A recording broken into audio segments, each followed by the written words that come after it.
ಪ್ರಿಯ ಸದಸ್ಯರಿಗೆಲ್ಲ ಆರಾಧ್ಯ astro YouTube ಚಾನಲ್ಗೆ ತಮಗೆಲ್ಲರಿಗೂ ಆತ್ಮೀಯವಾದ ಸ್ವಾಗತ. ಇವತ್ತಿನ ಬಹಳ ವಿಶೇಷವಾಗಿ ಇದೇ ಬರುವ ಜೂನ್ ತಿಂಗಳ ಮೊದಲನೆಯ ವಾರದಿಂದ ಗೋಚಾರದಲ್ಲಿ ಗುರು ಮಹಾರಾಜ ಮಿಥುನ ರಾಶಿಯಿಂದ ಕರ್ಕಟಕ ರಾಶಿಗೆ ಪ್ರವೇಶ ಮಾಡ್ತಾ ಇದ್ದಾನೆ. ಅಲ್ಲಿ ಆತ ಉಚ್ಚನಾಗ್ಬಿಡ್ತಾನೆ. ಹಾಗಾದ್ರೆ ಈ ಒಂದು ಸಂದರ್ಭದಲ್ಲಿ ನಮ್ಮ ವೃಶ್ಚಿಕ ರಾಶಿಯವರಿಗೆ ಯಾವ ಥರದ ಇಂಪ್ಯಾಕ್ಟ್ ಅನ್ನು ಆತ ಕ್ರಿಯೇಟ್ ಮಾಡಬಲ್ಲ, ಅದರ ಬಗ್ಗೆ ಟಿಪ್ಪಣಿ ಮಾಡಲಿಕ್ಕೆ ಪ್ರಯತ್ನ ಮಾಡ್ತೇನೆ. ಮುಂದೆ ಹೋಗೋದಕ್ಕಿಂತ ಮುಂಚೆ ನೀವೇನಾದರೂ ನಮ್ಮ ಚಾನಲ್ಗೆ ಹೊಸಬರಾಗಿದ್ದರೆ ದಯವಿಟ್ಟು ನಮ್ಮ ಯೂಟ್ಯೂಬ್ ಚಾನಲ್ ಸಬ್ಸ್ಕ್ರೈಬ್ ಮಾಡಿ, ಬೆಲ್ ಐಕಾನ್ ಪ್ರೆಸ್ ಮಾಡಿ, ಲೈಕ್ ಮಾಡಿ, ಕಮೆಂಟ್ ಮಾಡಿ. ವಿಡಿಯೋ ಇಷ್ಟ ಆದಲ್ಲಿ ದಯವಿಟ್ಟು ಇದನ್ನು ನಿಮ್ಮವ್ರ ಜೊತೆಗೆ ಶೇರ್ ಮಾಡಿ. ನಿಮ್ಮಲ್ಲಿ ಸಣ್ಣ ವಿಜ್ಞಾಪನೆ, ಇದೇ ಬರುವ ಜೂನ್ ತಿಂಗಳ 14ನೆಯ ತಾರೀಕು ಭಾನುವಾರದಂದು ನಾವು ಬೆಂಗಳೂರಿನಲ್ಲಿ ಒಂದು ದಿನದ ಜ್ಯೋತಿಷ್ಯ ತರಗತಿಯನ್ನು ಮಾಡ್ತಾ ಇದ್ದೇವೆ. ಈ ತರಗತಿ ಬಂದು ಪ್ರಿಡಿಕ್ಷನ್ ಟೆಕ್ನಿಕ್ ಕ್ಲಾಸ್ ಆಗಿರುತ್ತೆ. ಅದರಿಂದಾಗಿ ನೀವೇನಾದರೂ ಜ್ಯೋತಿಷ ಬೇಸಿಕ್ ಕಲ್ತಿದ್ದೀರಾ ಅಥವಾ ಜ್ಯೋತಿಷ ಕಲ್ತಿದ್ದೀರಾ, ಪ್ರಿಡಿಕ್ಷನ್ ಮಾಡಲಿಕ್ಕೆ ನಿಮಗೆ ಎಡವಟ್ಟಾಗ್ತಾ ಉಂಟು, ತೊಂದರೆ ಆಗ್ತಾ ಉಂಟು ಅಂದಾಗ ಯಾವ ಟೆಕ್ನಿಕ್ಗಳನ್ನು ಯೂಸ್ ಮಾಡಿ ಪ್ರಿಡಿಕ್ಷನ್ ಮಾಡಲಿಕ್ಕೆ ನಿಮ್ಮಿಂದ ಸಾಧ್ಯತೆ ಉಂಟು, ಅದಕ್ಕೂ ಬೇಕಾಗಿ ಒಂದಷ್ಟು ಟೆಕ್ನಿಕನ್ನು ನಿಮ್ಮ ಜೊತೆ ಶೇರ್ ಮಾಡ್ಕೊಳ್ತೇವೆ. ಒಂದಷ್ಟು ನಿಮಗೆ ಗೊತ್ತೇ ಇರದ ವಿಚಾರಗಳನ್ನು ಜ್ಯೋತಿಷದ ಬಗ್ಗೆ ನಿಮ್ಮ ಜೊತೆ ಶೇರ್ ಮಾಡ್ಕೊಳ್ತೇವೆ. ಅಲ್ಲಿ ನಿಮ್ಮ ಕಾನ್ಫಿಡೆನ್ಸ್ ಲೆವೆಲ್ ಡೆಫಿನೆಟ್ ಆಗಿ ಹೆಚ್ಚಾಗುತ್ತೆ. ಇದರ ಮುಖಾಂತರ ಮುಂದೆ ಪ್ರಿಡಿಕ್ಷನ್ ಮಾಡಬೇಕಾದ್ರೆ ಯಾವುದೇ ಹೆದರಿಕೆ ಕೂಡ ನಿಮಗೆ ಉಂಟಾಗಲ್ಲ. ಹಾಗಾದರೆ ತಡ ಮಾಡೋದು ಯಾಕೆ? ನೀವೇನಾದರೂ ಜ್ಯೋತಿಷ ಆಸಕ್ತರು ಆಗಿದ್ದೇ ಆದಲ್ಲಿ ದಯವಿಟ್ಟು ಡಿಸ್ಕ್ರಿಪ್ಷನ್ ಬಾಕ್ಸಲ್ಲಿ ಈ ಒಂದು ಡೀಟೇಲನ್ನು ಕೊಟ್ಟಿರ್ತೇವೆ. ಆ ಡೀಟೇಲನ್ನು ಓದಿಕೊಂಡು ಅಲ್ಲಿ ನಂಬರ್ ಕೊಟ್ಟಿರ್ತೇವೆ, ಆ ನಂಬರ್ಗೆ ಕರೆ ಮಾಡಿ ನಿಮ್ಮ ಸೀಟನ್ನು ಹಿಂದೆ ಕಾಯ್ದಿರಿಸುವಂಥ ಕೆಲಸ ಮಾಡಿ. ಇದು ಬಹಳ ಬಹಳ ಫೇವರಬಲ್ ಆಗುತ್ತೆ. ವೃಶ್ಚಿಕ ರಾಶಿಯವರಿಗೆ ಗುರು ಮಹಾರಾಜ ವಿಶೇಷವಾಗಿ 8ನೇ ಮನೆಯಲ್ಲಿ ಭ್ರಮಣ ಮಾಡ್ತಾ ಇದ್ದ ಮಿಥುನ ರಾಶಿಯಲ್ಲಿ. ಈಗ ರಾಶಿಯಿಂದ ಭಾಗ್ಯಕ್ಕೆ ಆತ ಎಂಟ್ರಿ ಕೊಡ್ತಾನೆ. ಇದನ್ನು ಆಹೋ ಭಾಗ್ಯ ಅಂತ ಕರಿಬೋದು. ಬಹಳ ಫೇವರಬಲ್. ಒಂದಷ್ಟು ಪ್ರಾಬ್ಲಮ್ ಅನ್ನು ಸಾಲ್ವ್ ಮಾಡಲಿಕ್ಕೆ ಗುರು ಮಹಾರಾಜ ನಿಮಗೆ ಹೆಲ್ಪ್ ಮಾಡ್ತಾನೆ. ಮೊದಲನೇದಾಗಿ ಗುರು ಮಹಾರಾಜ ಭಾಗ್ಯದಲ್ಲಿ ಎಂಟ್ರಿ ಮಾಡ್ತಾ ಇದ್ದಾನೆ ಅಂದಾಗ ಭಾಗ್ಯಸ್ಥಾನ ನೋಡೋದು ಇನ್ಫ್ಲುಯೆನ್ಸ್ ಆಯ್ತು. ಈಗ ಹಾಗಾದ್ರೆ ಎಲ್ಲೋ ಒಂದು ಕಡೆ ನಿಮಗೆ ಅಭಿವೃದ್ಧಿ ಬರಬೇಕು, ಒಂದು ಮಾನಸಿಕ ನೆಮ್ಮದಿ ಬರಬೇಕು, ತಂದೆಯಿಂದ ಸಪೋರ್ಟ್ ಸಿಗಬೇಕು, ಗುರುಗಳಿಂದ ಸಪೋರ್ಟ್ ಸಿಗಬೇಕು, ಹೈಯರ್ ಎಜುಕೇಶನ್ ಮಾಡಬೇಕು, ವಿದೇಶ ಪ್ರಯಾಣ ಮಾಡಬೇಕು, ಒಡ ಹುಟ್ಟಿದವರಿಗೆ ಮದುವೆ ಮಾಡಬೇಕು, ಮಕ್ಕಳ ಎಜುಕೇಷನ್ಗೆ ಬೇಕಾಗಿ ಅವರಿಗೆ ಎಲ್ಲೋ ದೂರ ಕಳಿಸ್ಬೇಕು, ಅದಕ್ಕೆ ಬೇಕಾಗಿ ವಿನಿಯೋಗ ಮಾಡಬೇಕು. ಇದೆಲ್ಲವೂ ಕೂಡ ಈಗ ಪಾಸಿಬಿಲಿಟಿ, ಇದೆಲ್ಲವೂ ಕೂಡ ಈಗ ಸಾಧ್ಯತೆಗಳು. ಇಷ್ಟವರೆಗೆ 3 ವರ್ಷದಿಂದ ಗುರು ಮಹಾರಾಜ ಎಲ್ಲಿದ್ದ ವೃಶ್ಚಿಕ ರಾಶಿಯವರಿಗೆ 6ನೇ ಮನೆ, 7ನೇ ಮನೆ, 8ನೇ ಮನೆಯಲ್ಲಿ ಭ್ರಮಣ ಮಾಡ್ತಾ ಇದ್ದ. ಆಕ್ಚುಲಿ ಒಳ್ಳೆ ಲಕ್ಷಣ ಅಲ್ಲ, ದಿಗ್ಬಲಿ ವಿಹೀನನಾಗಿದ್ದ. ಇದರ ಮುಖಾಂತರ ಒಂದಷ್ಟು ಜನ ಮದುವೆ ಜೀವನದಲ್ಲಿ ತೊಂದರೆ ಅನುಭವಿಸಿರ್ತಾರೆ, ಒಂದಷ್ಟು ಜನ ಆರೋಗ್ಯದ ವಿಚಾರದಲ್ಲಿ, ಒಂದಷ್ಟು ಜನ ಹಿರಿಯರಿಂದ ಬರ್ತಕ್ಕಂಥ ಪ್ರಾಪರ್ಟಿ ವಿಚಾರ ತೊಂದರೆ ಅನುಭವಿಸಿದ್ದಾರೆ ಆಲ್ರೆಡಿ. ಓಕೆ, ಈಗ ಗುರು ಮಹಾರಾಜ ಭಾಗ್ಯಕ್ಕೆ ಬಂದಿದ್ದಾನೆ ಅಂದಾಗ ಈ ಎಲ್ಲ ಸಮಸ್ಯೆಗಳಿಂದ ಮುಕ್ತರಾಗುವಂಥ ಯೋಗ ಭಾಗ್ಯವನ್ನ ಗುರು ಮಹಾರಾಜ ಡೆಫಿನೆಟ್ ಆಗಿ ಕ್ರಿಯೇಟ್ ಮಾಡ್ತಾನೆ. ಗುರು ಮಹಾರಾಜ ತನ್ನ ಒಂದು 5ನೆಯ ದೃಷ್ಟಿಯಿಂದ ನಿಮ್ಮ ರಾಶಿಯನ್ನು ವೀಕ್ಷಣೆ ಮಾಡ್ತಾನೆ. ರಾಶಿಯಲ್ಲಿ ವೃಶ್ಚಿಕ ರಾಶಿ. ಹಾಗಾದ್ರೆ ನೀವು ಒಂದಷ್ಟು ಡಿಪ್ರೆಸ್ಡ್ ಫೀಲ್ ಮಾಡುವಂತಹ ವ್ಯಕ್ತಿಗಳು, ಅದಂತೂ 100% ರೈಟಾ? ಸೊ ಈಗ ಅದರಲ್ಲೆಲ್ಲ ಮುಕ್ತಿ ಸಿಗ್ಲಿಕ್ಕೆ ಶುರು ಆಗುತ್ತೆ. ನಿಮ್ಗೇನು ಸಮಸ್ಯೆ ಬಂದಿದೆ, ಆ ಸಮಸ್ಯೆಗಳನ್ನು ಹೇಗೆ ನೀವು ಸೊಲ್ಯೂಷನ್ ಮಾಡುವುದು ಅಥವಾ ಅದರ ಸಮಸ್ಯೆಗಳಿಂದ ಮುಕ್ತರಾಗುವುದು ಹೇಗೆ, ಅದಕ್ಕೆ ಬೇಕಾದಂಥ ಬ್ರಿಲಿಯಂಟ್ ಆದಂತಹ ಐಡಿಯಾಸ್ ಅನ್ನ ಗುರು ಮಹಾರಾಜ ಈಗ ಕ್ರಿಯೇಟ್ ಮಾಡ್ತಾನೆ. ಸೊ ಈ ಐಡಿಯಾಸ್ಗಳನ್ನು ಇಟ್ಟುಕೊಂಡು ಈ ಒಂದು ಸೊಲ್ಯೂಷನ್ ಮಾಡಲಿಕ್ಕೆ ನಿಮಗೆ ಆತ 100% ಸಹಾಯ ಮಾಡ್ತಾನೆ ಸರ್. ಇದು ಬಹಳ ಫೇವರಬಲ್ ಆಗುತ್ತೆ ನಿಮಗೆ. ವೃಶ್ಚಿಕ ರಾಶಿಯವರಿಗೆ ಅರ್ಥ ಮಾಡ್ಕೊಳ್ಳಿ. ಈ ಸಮಯವನ್ನು ಯಾವುದೇ ಕಾರಣ ಕೂಡ ಮಿಸ್ಯೂಸ್ ಮಾಡ್ಕೊಳ್ಬೇಡಿ ಅಲ್ವಾ. ಏನೆಲ್ಲ ತೊಂದರೆಗಳು ಇಷ್ಟವರೆಗೆ ಬಂದಿದೆ ಅದೆಲ್ಲ ಸಾಲ್ವ್ ಮಾಡ್ಕೊಳ್ಳಿಕ್ಕೆ ಬೇಕಾಗಿ ತಲೆಯನ್ನು ಯೂಸ್ ಮಾಡಿ, ಮಂಡೆ ಯೂಸ್ ಮಾಡಿ, ನೀವು ಗೆದ್ದು ಬಿಡ್ತೀರಾ. ಓಕೆ, ಒಳ್ಳೊಳ್ಳೆ ಐಡಿಯಾಸ್ ಬರುತ್ತೆ. ಹೀಗೆ ಮಾಡಿದ್ರೆ ಹೀಗಾಗುತ್ತೆ, ಹೀಗೆ ಮಾಡಿದ್ರೆ ಹೀಗಾಗುತ್ತೆ, ಈ ವ್ಯಕ್ತಿಗಳ ಜೊತೆ ಮಾತಾಡಿದಾಗ ಹೀಗಾಗುತ್ತೆ, ಇದೆಲ್ಲ ಬರಲಿಕ್ಕೆ ಶುರುವಾಗುತ್ತೆ. ಒಳ್ಳೆ ರಿಸಲ್ಟನ್ನು ಅನುಭವಿಸ್ತೀರಾ. ಆನಂತರ ಗುರು ಮಹಾರಾಜ ಏನು ಮಾಡ್ತಾನೆ, ಭಾಗ್ಯದಲ್ಲಿ ಕೂತ್ಕೊಂಡು ತನ್ನ ಒಂದು 7ನೇ ದೃಷ್ಟಿಯಿಂದ 3ನೇ ಮನೆ ನೋಡ್ತಾ ಇದ್ದಾನೆ. 3ನೇ ಮನೆ ಅಂದರೆ ಪರಾಕ್ರಮ. ಓಕೆ, ಪರಾಕ್ರಮವನ್ನು ನೋಡ್ತಾ ಇದ್ದಾನೆ. ಪರಾಕ್ರಮದಲ್ಲಿ ಯಾವ ರಾಶಿಯಲ್ಲಿ? ಮಕರ ರಾಶಿ ಇದೆ.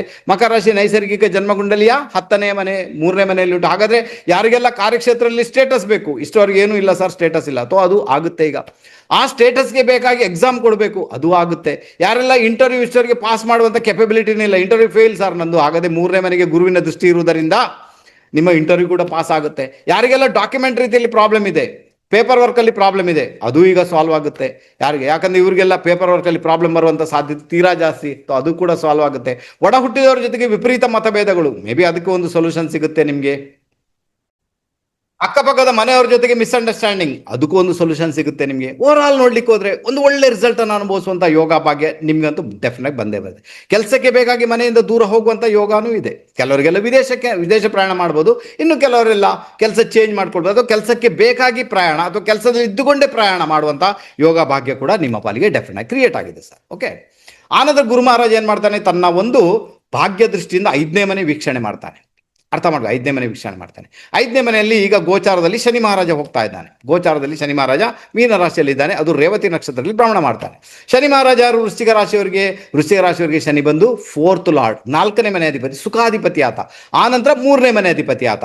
ಈಗ 3 ಮತ್ತು 4ನೇ ಮನೆ ಅಧಿಪತಿಯ ಮೇಲೆ ಗುರುವಿನ ದೃಷ್ಟಿ ಬಿತ್ತಿ. ಈಗ ಆನಂತರ ಆತ ಇರುವುದು ಮೀನ ರಾಶಿಯಲ್ಲಿ, ಅದು ಕೂಡ ಗುರುವಿನದ್ದೇ ರಾಶಿ. ಓಕೆನಾ? ಹಾಗಾದ್ರೆ ಏನಾಗುತ್ತೆ, 4ನೇ ಮನೆಯಲ್ಲಿ ಗೋಚಾರದಲ್ಲಿ ರಾಹು ಮಹಾರಾಜ ಭ್ರಮಣ ಮಾಡ್ತಾರೆ. ಹಾಗಾದ್ರೆ ಇಷ್ಟವರೆಗೆ ಭೂಮಿ ವಿಚಾರದಲ್ಲಿ ಅದೇನಾದ್ರು ಸಮಸ್ಯೆ ಬಂದಿದ್ರೆ, ಮನೆ ಕಟ್ಟುವಾಗ ಸಮಸ್ಯೆ ಬಂದಿದ್ರೆ, ಮನೆ ಕಟ್ತಾ ಇದ್ದೀನಿ ಸರ್, ಕಾಂಪೌಂಡ್ ಆಗ್ತಾ ಇದ್ದೇನೆ, ಪಕ್ಕದ ಮನೆಯವರು ತೊಂದರೆ ಕೊಡ್ತಾ ಇದ್ದಾರೆ, ಅಥವಾ ಮನೆ ಕಟ್ತಾ ಇದ್ದೇನೆ, ದಾರಿಯ ವಿಚಾರದಲ್ಲಿ ಪ್ರಾಬ್ಲಮ್ ಉಂಟು, ದಾರಿಗೆ ಸಂಬಂಧಪಟ್ಟ ಸಮಸ್ಯೆ ಆಗ್ತಾ ಉಂಟು, ಗೊತ್ತಾಗೋದಿಲ್ಲ ಏನು ಮಾಡಬೇಕಂತ, ಅಥವಾ ಕೆಲವೊಮ್ಮೆ ಯಾರೋ ಸ್ಟೇ ತಂದು ಬಿಟ್ಟಿದ್ದಾರೆ ಸರ್, ಮನೆ ಮಾಡಬೇಕಾದ್ರೆ ನಮ್ಮ ಜಾಗದಲ್ಲಿ ನಾವು ಮನೆ ಸ್ಟೇ ತಂದ್ವಿ, ಅದು ಪ್ರಾಬ್ಲಮ್ ಆಗ್ತಾ ಉಂಟು ಈಗ.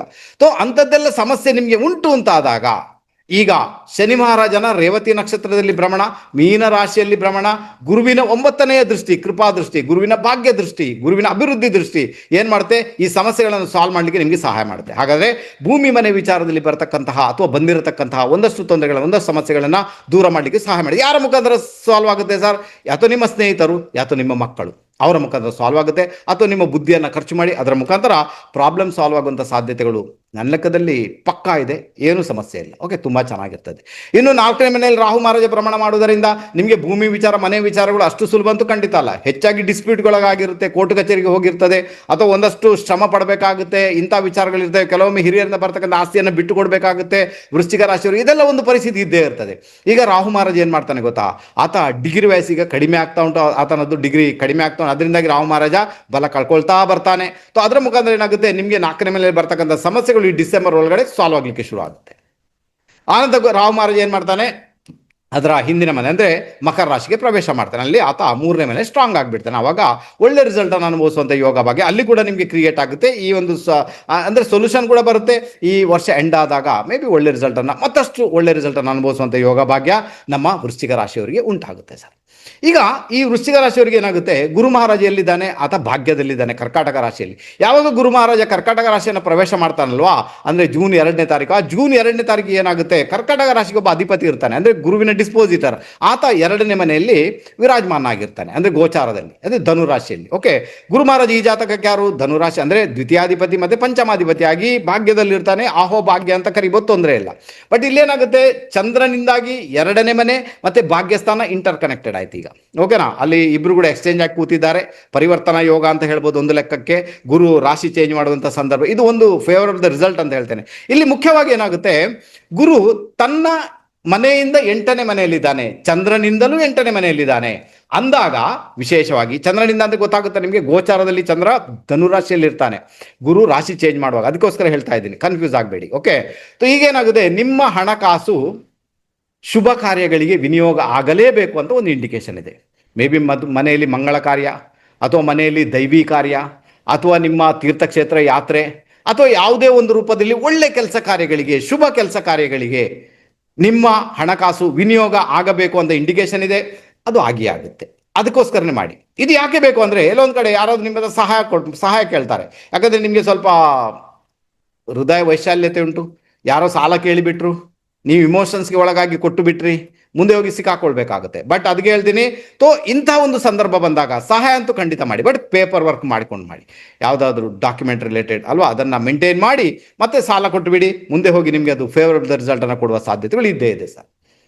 ನೋಡಿ, ಇಷ್ಟವರೆಗೆ ಈಗ ಗುರು ಏನು ಮಾಡ್ತಾನೆ, ಭಾಗ್ಯಕ್ಕೆ ಬಂದಿದ್ದಾನೆ. ಓಕೆ, ಭಾಗ್ಯಕ್ಕೆ ಬಂದಿದ್ದಾನೆ. ಇನ್ನು ಭಾಗ್ಯದಲ್ಲಿ ಇರ್ತಾನೆ 9ನೇ ಮನೆ, ಆನಂತರ 10ನೇ ಮನೆ, ಆನಂತರ 11ನೇ ಮನೆ. ಇದರ ಅರ್ಥ ಏನು ಅಂದರೆ, ಎಲ್ಲೋ ಒಂದು ಕಡೆ ನಿಮಗೆ ಕಾರ್ಯಕ್ಷೇತ್ರದಲ್ಲಿ ಒಂದಷ್ಟು ಸಮಸ್ಯೆಗಳನ್ನು ಸಾಲ್ವ್ ಆಗುತ್ತೆ, ಭೂಮಿ ವಿಚಾರ ಸಮಸ್ಯೆ ಸಾಲ್ವ್ ಆಗುತ್ತೆ, ನಿಮ್ಮ ಪಾರ್ಟ್ನರ್ನ ಪ್ರಾಪರ್ಟಿ ವಿಚಾರ ಏನುಂಟು ಅದು ಸಾಲ್ವ್ ಆಗುತ್ತೆ, ಒಂದು ಸ್ಟೇಟಸ್ ಅನ್ನು ಕ್ರಿಯೇಟ್ ಮಾಡ್ಕೊಳ್ಳಿಕ್ಕೆ ಬೇಕಾಗಿ, ಅಂದರೆ ಕಾರ್ಯಕ್ಷೇತ್ರದಲ್ಲಿ ಒಂದು ಅಭಿವೃದ್ಧಿಯನ್ನು ಪಡ್ಕೊಳ್ಳಿಕ್ಕೆ ಬೇಕಾಗಿ ಗುರು ಮಹಾರಾಜ ಇನ್ನು ಬರುವಂಥ 3 ವರ್ಷಗಳ ಕಾಲ ನಿಮಗೆ ಸಹಾಯ ಅಂತೂ 100% ಮಾಡಿಯೇ ಮಾಡ್ತಾನೆ. ಸೊ ಅರ್ಥ ಮಾಡ್ಕೊಳ್ಳಿ, ಗೆಲುವು ಖಂಡಿತ ನಿಮ್ಮದಾಗುತ್ತೆ. ಓಕೆನಾ, ಗೊತ್ತಾಯ್ತು.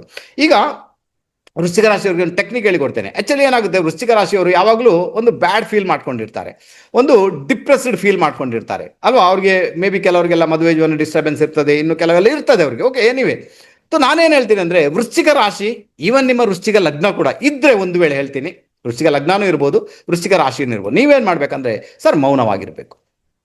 ಆದಷ್ಟು ಮೌನವಾಗಿರಿ, ಆದಷ್ಟು ಪೇಷನ್ಸ್ ಇಟ್ಕೊಳ್ಳಿ, ಕ್ವಿಕ್ ಡಿಸಿಷನ್ ತಗೊಳ್ಳಿಕ್ಕೆ ಹೋಗಬೇಡಿ, ಯಾರ ಜೊತೆನೂ ಜಗಳ ಮಾಡಬೇಡಿ, ಒಂದಷ್ಟು ಮಂತ್ರ ಸಾಧನೆ ಮಾಡಿ ಅಥವಾ ಸಾಧನೆ ಮಾಡಿ. ಯಾವುದೇ ಒಂದು ರೂಪ ಸಾಧನೆ ಮಾಡಿ, ಒಂದಷ್ಟು ಮೆಡಿಟೇಷನ್ ಮಾಡಿ, ಉಪವಾಸ ಮಾಡಿ, ಮೌನ ವ್ರತ ಆಚರಣೆ ಮಾಡಿ. ಓಕೆ, ಅವಾಗೇನಾಯಿತು, ನಿಮ್ಮೊಳಗಿಂದಲೇ ಒಂದಷ್ಟು ಪರಿವರ್ತನೆ ಬರಲಿಕ್ಕೆ ಶುರುವಾಯಿತು. ನಿಮ್ಮಲ್ಲಿ ಪರಿವರ್ತನೆ ಬಂತು ಅಂದಾಗ ನೀವು ಬೇರೆಯವ್ರನ್ನು ಪರಿವರ್ತನೆಗೆ ಒಳಪಡಿಸಲಿಕ್ಕೆ ನೀವು ಒಂದು ಒಳ್ಳೆಯ ವ್ಯಕ್ತಿತ್ವನ ಪಡ್ಕೊಳ್ತೀರ. ನಿಮ್ಮಿಂದಾಗಿ ಬೇರೆಯವರು ಕೂಡ ಪರಿವರ್ತನೆಗೊಳಗಾಗ್ತಾರೆ, ಖುದ್ದು ನೀವು ಕೂಡ ಪರಿವರ್ತನೆಗೊಳಗಾಗ್ತಾರೆ. ಸೊ ನೀವು ಬಂದಿರುವುದೇ ಪರಿವರ್ತನೆ ಮಾಡಲಿಕ್ಕೆ, ಬೇರೆಯವ್ರನ್ನು ಪರಿವರ್ತನೆ ಮಾಡಲಿಕ್ಕೆ, ಖುದ್ದು ನೀವು ಕೂಡ ಪರಿವರ್ತನೆಗೊಳಗಾಗಲಿಕ್ಕೆ. ಸೊ ಈ ಟೆಕ್ನಿಕನ್ನು ನೀವು ಫಾಲೋ ಮಾಡಿದ್ದೇ ಆದಲ್ಲಿ ಇನ್ನು ಗುರು ಮಹಾರಾಜ ಎಲ್ಲಿದ್ದಾನೆ, ಶನಿ ಎಲ್ಲಿದ್ದಾನೆ, ಅದು ಎಲ್ಲಿದೆ ಅಂತ ನಿಮಗೆ ಅದು ಬೇಕಾಗಿಲ್ಲ. ಅರ್ಥ ಮಾಡ್ಕೊಂಡು ಗೆಲುವು ನಿಮ್ಮದಾಗುತ್ತೆ. ಓಕೆನಾ, ಗೊತ್ತಾಯ್ತು ಅಂತ ಇಟ್ಕೊಳ್ತೇನೆ. ಈಗ ಈ ವಿಚಾರ ಯಾಕೆ ಬರ್ತಾ ಉಂಟು ಅಂದರೆ, ವಿಶೇಷವಾಗಿ ಚಂದ್ರನಿಂದ ಶನಿ ಪಂಚಮದಲ್ಲಿ ಹೋಗ್ತಾ ಇದ್ದಾನೆ, ಪಂಚಮ ಶನಿ ದೋಷ ಅಂತ ಹೇಳ್ತಾರೆ ಇದನ್ನು. ಓಕೆನಾ, ಸ್ವಲ್ಪ ಮಕ್ಕಳ ವಿಚಾರದಲ್ಲಿ ಸಮಸ್ಯೆ ಅದು ಇದೆ. ಈಗ ಗುರು ಮಹಾರಾಜ ಏನ್ ಮಾಡ್ತಾನೆ, ಭಾಗ್ಯ ದೃಷ್ಟಿಯಿಂದ ಶನಿಯನ್ನು ನೋಡ್ತಾನೆ, ಶನಿ ಕಂಟ್ರೋಲ್ಗೆ ಬಂದ್ಬಿಟ್ಟ. ಇನ್ನು 1 ವರ್ಷಗಳ ಕಾಲ ಶನಿ ಮಹಾರಾಜ ಅಲ್ಲೇ ಇರ್ತಾನೆ. ಗುರು ಮಹಾರಾಜನ ಕೃಪಾದೃಷ್ಟಿಗೆ ಒಳಗಾಗಿರುವುದರಿಂದ ಒಂದಷ್ಟು ತೊಂದರೆಗಳನ್ನು ಅಲ್ಲಿಂದಲೇ ನಿವಾರಣೆ ಮಾಡ್ತಾನೆ. ಏನು ತೊಂದರೆ ನಿವಾರಣೆ ಮಾಡ್ತಾನೆ ಆಲ್ರೆಡಿ ಹೇಳಿದ್ದೇನೆ, ಇದು ಬಹಳ ಫೇವರಬಲ್ ಆಗುತ್ತೆ. ಇನ್ನು ನಿಮ್ಮ ಮಕ್ಕಳಿಗೆ ಹೈಯರ್ ಎಜುಕೇಷನ್ ಮಾಡ್ಬೇಕಂದಾಗ ಅದು ಫೇವರಬಲ್ ಆಗುತ್ತೆ. ಯಾರಿಗೆಲ್ಲ ಮಕ್ಕಳು ಇಷ್ಟವರಿಗೆ ಕನ್ಸೀವ್ ಆಗಿಲ್ಲ, ಹೊಸತು ಮದುವೆ ಆದವರಿಗೆ ಅದು ಕೂಡ ಫೇವರಬಲ್ ಆಗುತ್ತೆ. ಓವರಾಲ್ ಒಂದಷ್ಟು ಒಳ್ಳೆ ರಿಸಲ್ಟ್ ಅನ್ನು ಅನುಭವಿಸುವಂಥ ಯೋಗ ಭಾಗ್ಯ ನಮ್ಮ ವೃಶ್ಚಿಕ ರಾಶಿಯವರಿಗೆ ಡೆಫಿನೆಟ್ ಆಗಿ ಇದ್ದೇ ಇದೆ ಸರ್. ಓಕೆ, ಗುರು ಮಹಾರಾಜ ರಾಶಿಯನ್ನು ಚೇಂಜ್ ಮಾಡುವಂಥ ಸಂದರ್ಭದಲ್ಲಿ ನಿಮ್ಮ ರಾಶಿಯಾಧಿಪತಿ ಕುಜ 6ನೇ ಮನೆಯಲ್ಲಿ ಭ್ರಮಣ ಮಾಡ್ತಾನೆ. ಇಲ್ಲಿ ಸ್ವಲ್ಪ ರೆಸ್ಪಾನ್ಸಿಬಿಲಿಟಿ ಜಾಸ್ತಿ. ಅಂದರೆ ಏನಾಗುತ್ತೆ, ಹಣಕಾಸಿನ ವಿಚಾರಗಳನ್ನು ನೀವೇ ನಿಭಾಯಿಸಬೇಕಾಗುತ್ತೆ. ಅಂದರೆ ಸಾಲದ ವಿಚಾರ ಉಂಟು, ಅದನ್ನು ನೀವೇ ನಿಭಾಯಿಸಬೇಕಾಗುತ್ತೆ. ಆರೋಗ್ಯದ ವಿಚಾರ ಉಂಟು, ಅದನ್ನು ನೀವೇ ನಿಭಾಯಿಸಬೇಕಾಗುತ್ತೆ. ಆನಂತರ ಶತ್ರುಕಾಟ ಕೂಡ ನೀವೇ ನಿಭಾಯಿಸಬೇಕಾಗುತ್ತೆ. ಬಟ್ ಅಲ್ಲಿ ಕುಜ ಇದ್ದುಕೊಂಡು ಏನು ಮಾಡ್ತಾನೆ, ಸಹಾಯ ಅಂತೂ ಮಾಡ್ತಾನೆ. ಕುಜ ಯಾರು, ನೀವೇ ತಾನೇ ಖುದ್ದು, ಯಾಕಂದರೆ ರಾಶಿಯಾಧಿಪತಿಯಾಗಿ ಬಂದಿರ್ತಾನೆ. ಓಕೆನಾ, ನೀವೇ ಖುದ್ದು ಎದುರು ನಿಂತು ಎಲ್ಲವನ್ನ ನಿಭಾಯಿಸಬೇಕಾದ ಅನಿವಾರ್ಯತೆ. ಬಟ್ ಕುಜ ನಿಮಗೆ ಸಹಾಯ ಮಾಡೋದ್ರಿಂದ ಅದರಲ್ಲಿ ಅಂಥ ಸಮಸ್ಯೆಗಳು ಡೆಫಿನೆಟ್ ಆಗಿ ಉಂಟಾಗಲ್ಲ. ಇನ್ನೊಂದೇನಾಗುತ್ತೆ, ನಿಮಗೆ ಗುರು ರಾಶಿ ಚೇಂಜ್ ಮಾಡುವಂಥ ಸಂದರ್ಭದಲ್ಲಿ ರವಿಯಲ್ಲಿರ್ತಾನೆ, ವೃಷಭ ರಾಶಿಯಲ್ಲಿ 7th ಹೌಸಲ್ಲಿ ಭ್ರಮಣ ಮಾಡ್ತಾನೆ. ಇದರ ಮುಖಾಂತರ ನಿಮ್ಮ ಪಾರ್ಟ್ನರ್ ಯಾರು ಇರ್ತಾರೆ, ಮೇ ಬಿ ಅವರಿಗೆ ಹೆಲ್ತ್ ರಿಲೇಟೆಡ್, ಆರೋಗ್ಯಕ್ಕೆ ಸಂಬಂಧಪಟ್ಟ ತೊಂದರೆಗಳನ್ನು ಅವರು ಅನುಭವಿಸಬೇಕಾದೀತು. ಕೆಲವೊಂದು ಬಾರಿ ಅವರಿಗೆ ಸಮಸ್ಯೆ ಆದೀತು. ಆ ಮೂಮೆಂಟಲ್ಲಿ ಮೇ ಬಿ ನೀವು ಸ್ವಲ್ಪ ಅವರಿಗೆ ಟ್ರೀಟ್ಮೆಂಟ್ ಕೊಡಿಸಬೇಕಾದಂಥ ಅನಿವಾರ್ಯತೆ, ಮತ್ತು ಅವರಿಗೆ ಸ್ವಲ್ಪ ಅಹಂ ಕೂಡ ಇರ್ತದೆ. ಮತ್ತು ವೃಶ್ಚಿಕ ರಾಶಿಯವರ ಪಾರ್ಟ್ನರನ್ನು ಚೇಂಜ್ ಮಾಡಲಿಕ್ಕೆ ಆಗಲ್ಲ. ಓಕೆನಾ, ಅಥವಾ ಇದು ಯಾವತ್ತೂ ತಲೆಯಲ್ಲಿರಲಿ, ನಿಮ್ಮ ವೃಶ್ಚಿಕ ಲಗ್ನನೇ ಇರ್ಬೋದು, ರಾಶಿನೇ ಇರ್ಬೋದು, ನಿಮ್ಮ ಪಾರ್ಟ್ನರ್ನ ಚೇಂಜ್ ಮಾಡಲಿಕ್ಕೆ ಆಗಲ್ಲ. ಚೇಂಜ್ ಮಾಡಲಿಕ್ಕೆ ಹೋಗೋದು ಕೂಡ ಬೇಕಾಗಿಲ್ಲ. ಅವ್ರಿಗೆ ಏನು ಬೇಕು, ಅವ್ರಿಗೆ ಒಳ್ಳೆ ಊಟ ಬೇಕು, ದುಡ್ಡು ಬೇಕು, ಫ್ಯಾಮಿಲಿ ಬೇಕು, ಅದಕ್ಕೆ ಬೇಕಾಗಿ ಹೋರಾಡ್ತಾ ಇರ್ತಾರೆ. ಅವರಷ್ಟಕ್ಕೆ ಇರ್ತಾರೆ. ನೀವು ಅವ್ರ ಬಗ್ಗೆ ಅವರ ಚಿಂತೆ ಮಾಡ್ಕೊಳ್ಳೋದು ಅಗತ್ಯ ಇಲ್ಲ. ಬಟ್ ಹೆಲ್ತ್ ರಿಲೇಟೆಡ್ ಪ್ರಾಬ್ಲಮ್ ಬಂದಾಗ ಅವ್ರಿಗೆ ನೀವು ಸಹಾಯ ಮಾಡಬೇಕಂತ ಅನಿವಾರ್ಯತೆ ಉಂಟು. ಅಥವಾ ನಾನು ಅವ್ರನ್ನ ಚೇಂಜ್ ಮಾಡಿ ನನಗೆ ಬೇಕಾದಂತೆ ಬದಲಾಯಿಸ್ಕೊಳ್ತೇನೆ ಅಂದಾಗ ಇದು ಈ ಜೀವಮಾನದಲ್ಲಂತೂ ಸಾಧ್ಯ ಇಲ್ಲ. ಮೌನವಾಗಿರುವುದೇ ಲೇಸು. ಅದಕ್ಕೆ ಹೇಳಿದ್ದು ನೀವೇನು ಮಾಡಬೇಕಂತ. ಅಥವಾ ಆ ಥರ ಇದ್ದಾಗ ಏನಾಗುತ್ತೆ, ಲೈಫಲ್ಲಿ ನೀವು ಗೆದ್ದು ಬಿಡ್ತೀರಾ, ಏನೂ ತೊಂದರೆ ಇಲ್ಲ. ಓಕೆನಾ, ಓಕೆ. ಈಗ ಹಣಕಾಸಿನ ವಿಚಾರ ಆಯಿತು, ಭೂಮಿ ವಿಚಾರ ಆಯಿತು, ಮದುವೆ ವಿಚಾರ. ಈಗ ಯಾರಿಗೆಲ್ಲ ಮದುವೆ ಆಗಬೇಕು ತೋ ಪರವಾಗಿಲ್ಲ, ನೀವು ಮದುವೆಗೆ ಸಂಬಂಧಪಟ್ಟ ಜಾತಕವನ್ನು ತೋರಿಸಿ, ಅಂದರೆ ಹೊಸದಾಗಿ ಈಗ ವಯಸ್ಸಾದವರು ಇರ್ತಾರಲ್ಲ ಕೆಲವರೆಲ್ಲ ಮದುವೆಗೆ ಸಂಬಂಧಪಟ್ಟಂತೆ, ಅವರೆಲ್ಲ ನಿಮ್ಮ ಜಾತಕವನ್ನು ತೋರಿಸಿ ಅದರಲ್ಲಿ ಯೋಗ ಭಾಗ್ಯ ಇದ್ದರೆ ಖಂಡಿತ ನೀವು ಪ್ರೊಸೀಡ್ ಆಗ್ಬೋದು. ಗುರು ಭಾಗ್ಯಕ್ಕೆ ಬಂದಿರೋದರಿಂದ ಮದುವೆ ಮಾತುಕತೆಗಳು ಮುಂದುವರಿತಾ ಅಂತ ಒಂದು ಇಂಡಿಕೇಶನ್ ಅಂತ 100% ಇದೆ, ಏನು ತೊಂದರೆ ಇಲ್ಲ. ನಿಮ್ಮ ವೈಯಕ್ತಿಕ ಜಾತಕ ಇಲ್ಲಿ ಬಹಳ ಮೇಜರ್ ಇಂಪ್ಯಾಕ್ಟನ್ನು ಕ್ರಿಯೇಟ್ ಮಾಡುತ್ತೆ. ಅದನ್ನು ಒಳ್ಳೆ ಜ್ಯೋತಿಷರಿಗೆ ತೋರಿಸಿ ನಿಮ್ಮ ಒಂದು ಏನು ಹೇಳ್ತಾರೆ ಅಲ್ಲಿ ಮದುವೆ ಯೋಗ ಕ್ರಿಯೇಟ್ ಆಗಿದೆಯಾ ಇಲ್ಲೋ ಅದನ್ನು ನೋಡ್ಕೊಳ್ಳಿಕ್ಕೆ ಪ್ರಯತ್ನ ಮಾಡಿ. ಗೊತ್ತಾಯ್ತು. ಈಗ ಒಂದು ಮುಖ್ಯವಾದ ವಿಚಾರಕ್ಕೆ ಬಂದ್ಮೇಲೆ ಇಲ್ಲಿ ಏನಾಗುತ್ತೆ, ನಮ್ಮ ವೃಶ್ಚಿಕ ರಾಶಿಯವರಿಗೆ ತುಂಬ ತೊಂದರೆ ಎಲ್ಲಿಂದ ಆಗುತ್ತೆ ಅಂದರೆ ಅಷ್ಟಮದ ಭಾವದಿಂದ. ಅಷ್ಟಮದ ಭಾವದಲ್ಲಿ ಯಾರಿದ್ದಾರೆ, ಅಲ್ಲಿ ಶುಕ್ರ ಇದ್ದಾನೆ. ಅಂದರೆ ಗುರು ರಾಶಿ ಚೇಂಜ್ ಮಾಡುವಂಥ ಸಂದರ್ಭದಲ್ಲಿ ಅಷ್ಟಮದಲ್ಲಿ ಶುಕ್ರ, ಅಷ್ಟಮದಲ್ಲಿ ಬುಧ ಭ್ರಮಣ ಮಾಡ್ತಾ ಇದ್ದಾರೆ. ನಿಮಗೆ ವೃಶ್ಚಿಕ ರಾಶಿಯವರಿಗೆ ನಾನು ಸ್ಟಡಿ ಮಾಡಿದ ಪ್ರಕಾರ ಈವನ್ ವೃಶ್ಚಿಕ ಲಗ್ನಕ್ಕೂ ಕೂಡ ಒಡ ಹುಟ್ಟಿದವರೇ ತುಂಬ ತೊಂದರೆಗಳನ್ನು ಕ್ರಿಯೇಟ್ ಮಾಡುವಂಥ ಸಾಧ್ಯತೆಗಳು ಇದ್ದೇ ಇರ್ತದೆ. ಅದು ಯಾವಾಗ ಒಡ ಹುಟ್ಟಿದವರು ಜೊತೆಗಿದ್ದಾಗ, ಅಥವಾ ಅಕ್ಕಪಕ್ಕದಲ್ಲೇ ಒಡ ಹುಟ್ಟಿದವರು ಮತ್ತು ನೀವಿದ್ದೀರಿ ಅಂದಾಗ ಪ್ರಾಬ್ಲಮ್ ಸ್ವಲ್ಪ ಜಾಸ್ತಿನೇ. ಒಂದು ವೇಳೆ ಒಡ ಹುಟ್ಟಿದವರು ನಿಮ್ಮಿಂದ ದೂರ ಇದ್ದಾರೆ ಅಂದಾಗ ಮೇ ಬಿ ಅಂಥ ಸಮಸ್ಯೆಗಳು ಖಂಡಿತ ಆಗಲ್ಲ. ಇಲ್ಲಿ ಏನಾಗುತ್ತೆ, ಶುಕ್ರನ ಜೊತೆಗೆ ಬುಧ ಬಂದಿರುವುದರಿಂದ, ಓಕೆನಾ, ಶುಕ್ರನ ಬುಧ ಬಂದಿರುವುದರಿಂದ ಏನಾಗುತ್ತೆ, ಶುಕ್ರ ಬಂದು ನಿಮ್ಮ ಕಳತ್ರ, ಅಂದರೆ ನಿಮ್ಮ 7th ಲಾರ್ಡ್, 7ನೇ ಮನೆ ಅಧಿಪತಿ. ಹಾಗಾದರೆ ನಿಮ್ಮ ಮದುವೆ ಜೀವನಕ್ಕೆ ಸಂಬಂಧಪಟ್ಟಂತೆ ನಿಮ್ಮ ಒಡ ಹುಟ್ಟಿದವರು ಅಲ್ಲಿ ಹಸ್ತಕ್ಷೇಪ ಮಾಡುವಂಥ ಸಾಧ್ಯತೆಗಳನ್ನು ತಳ್ಳಿ ಹಾಕುವಂತಿಲ್ಲ. ಬಿ ಕೇರ್ಫುಲ್, ತುಂಬ ಕೇರ್ಫುಲ್ ಆಗಿರಬೇಕು. ಅಥವಾ ನಿಮ್ಮ ಅಕ್ಕಪಕ್ಕದ ಮನೆಯವರು ಕೂಡ ನಿಮ್ಮ ಮದುವೆ ಜೀವನಕ್ಕೆ ಸಂಬಂಧಪಟ್ಟಂತೆ ಏನಾದರೂ ಕೆಟ್ಟದಾಗಿ ಹೇಳಿ ಅಲ್ಲಿ ಏನೋ ಸಮಸ್ಯೆಯನ್ನು ಕ್ರಿಯೇಟ್ ಮಾಡುವಂಥದ್ದು ಕೂಡ ಇದ್ದೇ ಇರ್ತದೆ. ಇದರ ಬಗ್ಗೆ ಕೂಡ ನೀವು ಗಮನ ಕೊಡಬೇಕಾಗುತ್ತೆ. ಆನಂತರ 8ನೇ ಮನೆ ಬಂದು ನಿಮಗೆ ಹಿರಿಯರ ಪ್ರಾಪರ್ಟಿ. ಹಾಗಾದರೆ ಹಿರಿಯರ ಪ್ರಾಪರ್ಟಿ ವಿಚಾರದಲ್ಲಿ ಡಾಕ್ಯುಮೆಂಟ್ ರೀತಿಯಲ್ಲಿ ಪ್ರಾಬ್ಲಮ್ ಬಂದು ಅಲ್ಲಿ ಸಮಸ್ಯೆಗಳು ಉಂಟಾಗಿ ಎಲ್ಲೋ ಒಂದು ತೊಂದರೆಗಳು ಬರ್ಬೋದು ನಿಮಗೆ. ಬಟ್ ಇಲ್ಲಿ ಪ್ಲಸ್ ಪಾಯಿಂಟ್ ಏನಾಗುತ್ತೆ, ಗುರು ಮಹಾರಾಜ ಶನಿಯನ್ನು ನೋಡುವುದರಿಂದ, ಶನಿ 4th ಲಾರ್ಡ್ ಆಗಿರುವುದರಿಂದ ಮೇ ಬಿ ಈ ಸಮಸ್ಯೆಯಿಂದ ಕೂಡ ನೀವು ಹೊರಬರಲಿಕ್ಕೆ ನಿಮ್ಮಿಂದ 100% ಸಾಧ್ಯತೆ ಉಂಟು. ಓವರ್ ಆಲ್ ನೋಡ್ಲಿಕ್ಕೆ ಹೋದ್ರೆ ವೃಶ್ಚಿಕ ರಾಶಿ ಅಥವಾ ವೃಶ್ಚಿಕ ಲಗ್ನ ಏನ್ ಬೇಕಾದಿರಲಿ, ಓಕೆ, ನಿಮಗೆ ಪ್ರಾಬ್ಲಮ್ ಇರುವುದೇ ಬುಧನಿಂದ. ನಿಮ್ಮ ಬುಧ ಸರಿ ಇರೋದಿಲ್ಲ. ಅದಕ್ಕೆ ನಿಮಗೆ ತುಂಬಾನೇ ರಿಲೇಶನ್ಶಿಪ್ ಪ್ರಾಬ್ಲಮ್ ಇರ್ತದೆ. ನಿಮಗೆ ನರ ದೌರ್ಬಲ್ಯ ಇರ್ತದೆ, ಕೆಲವೊಮ್ಮೆ ನಪುಂಸಕತೆ ಇರ್ತದೆ, ಅರ್ಥ ಆಗುತ್ತಾ ನಿಮಗೆ? ಆನಂತರ ಡಾಕ್ಯುಮೆಂಟ್ ರೀತಿಯಲ್ಲಿ ಪ್ರಾಬ್ಲಮ್ ಇರ್ತದೆ, ಎಲ್ಲ ರೀತಿಯಲ್ಲಿ ಪೇಪರ್ ವರ್ಕಲ್ಲಿ ಪ್ರಾಬ್ಲಮ್ ಇರ್ತದೆ. ನಿಮ್ಮ ಒಡ ಹುಟ್ಟಿದವರು, ನಿಮ್ಮ ಅಕ್ಕಪಕ್ಕದ ಮನೆಯವರು ಸಮೇತ ಕೆಲವೊಂದು ಬಾರಿ ನಿಮಗೆ ಬಾಂಬ್ ಇಟ್ಟಿರ್ತಾರೆ. ಇದು ಪರಿಸ್ಥಿತಿ ಕ್ರಿಯೇಟ್ ಆಗುತ್ತೆ ಸರ್. ಸೊ ಇದು ಯಾವತ್ತೂ ತಲೆಯಲ್ಲಿರಬೇಕು. ಯಾರಿಗೆ? ವೃಶ್ಚಿಕ ಲಗ್ನ ಅಥವಾ ವೃಶ್ಚಿಕ ರಾಶಿ. ನಾನು ಇವತ್ತು ವೃಶ್ಚಿಕ ರಾಶಿ ಬಗ್ಗೆ ಮಾತಾಡ್ತಿದ್ದೀನಿ, ಅದರಿಂದಾಗಿ ವೃಶ್ಚಿಕ ರಾಶಿಯವರು ಇದ್ರ ಬಗ್ಗೆ ಗಮನ ಕೊಡಬೇಕು. ನಾನು ಹೇಳ್ತೀನಿ ಸಣ್ಣ ರೆಮಿಡಿ ಏನು, ಒಂದು ಹೇಳಿದ್ರೆ ನಿಮಗೆ ಮೌನವಾಗಿರ್ಬೇಕು, ಏನೆಲ್ಲ ಹೇಳಿದ್ರೆ ಅದನ್ನು ಸಾಧನೆ ಮಾಡಲಿಕ್ಕೆ ಪ್ರಯತ್ನ ಮಾಡಿ. ಎರಡನೇದಾಗಿ ಒಂದು ಸ್ವಲ್ಪ ಹೆಸರು ಕಾಳನ್ನು ಇಟ್ಕೊಂಡು ಇಡೀ ದೇಹಕ್ಕೆ 7 ಸುತ್ತು ನಿವಾಳಿಸಿದ್ದು ಹೊರಗೆ ಹಾಕಿ, ಪ್ರತಿದಿನ ಮಾಡಿ ಅದನ್ನು. ಇದರ ಮುಖಾಂತರ 8ನೇ ಮನೆ ಟೋಟಲಿ ಬ್ಯಾಲೆನ್ಸ್ ಆಗುತ್ತೆ.